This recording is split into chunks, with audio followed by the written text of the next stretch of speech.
मृत्यु क्या है और मृत्यु से भय क्यों लगता है? जानते हैं इसके पीछे का कारण क्या है और मृत्यु से पहले और मृत्यु के बाद क्या घटता है जीवन में। संपूर्ण जीवन जो हम लोग जीते नहीं हैं, काम, क्रोध, मोह, माया, इन्हीं में बंद कर रह जाते हैं और अंत समय में भी यह हमारा पीछा नहीं छोड़ते। मनुष्य की 7 इंद्रियां होती हैं, यह सब जागृत होती हैं, परंतु जिस समय में मनुष्य जिया था उस समय उसी इंद्री से उसको मृत्यु होती है। उसके शरीर का वह भाग अलग ही प्रकार से नजर आता है। ज्ञानी व्यक्ति, उनका दिमाग फट जाता है। ज्ञानी व्यक्ति जब यह संसार छोड़ते हैं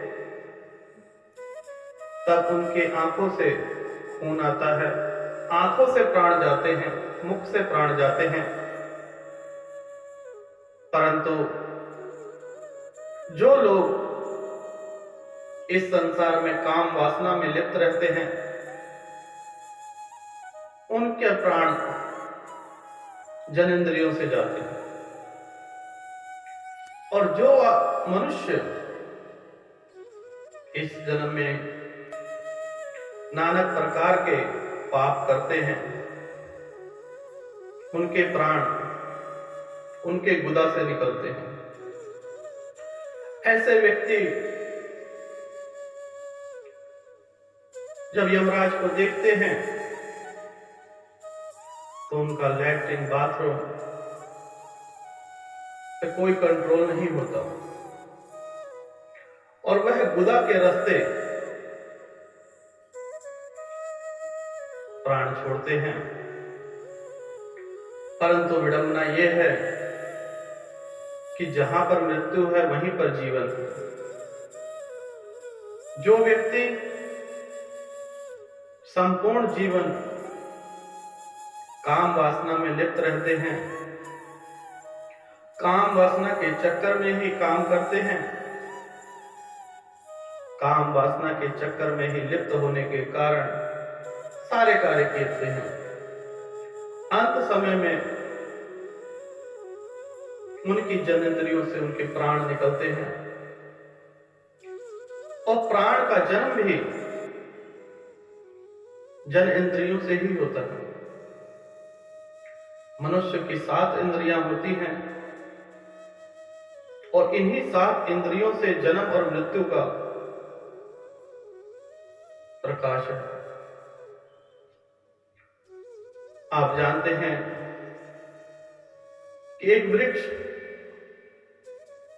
संपूर्ण जीवन फल देता है परंतु कभी मरता नहीं है। जहां जीवन है वहीं मृत्यु भी है।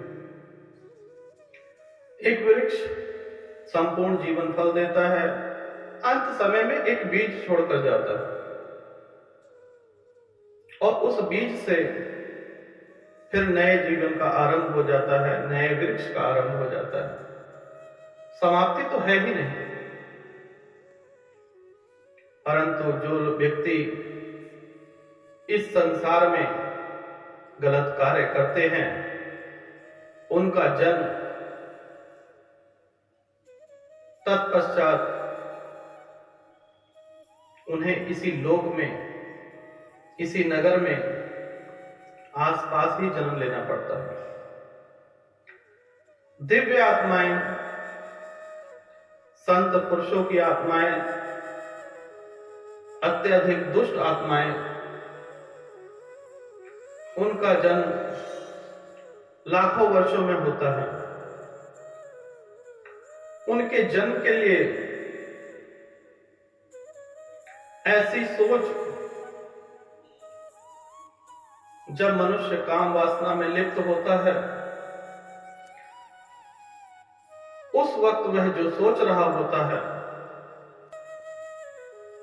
उसी से जन्म होता है। परंतु सबसे ज्यादा व्यक्ति काम वासना में लिप्त रहते हैं। इस वजह से 12 दिन 13 दिन के पश्चात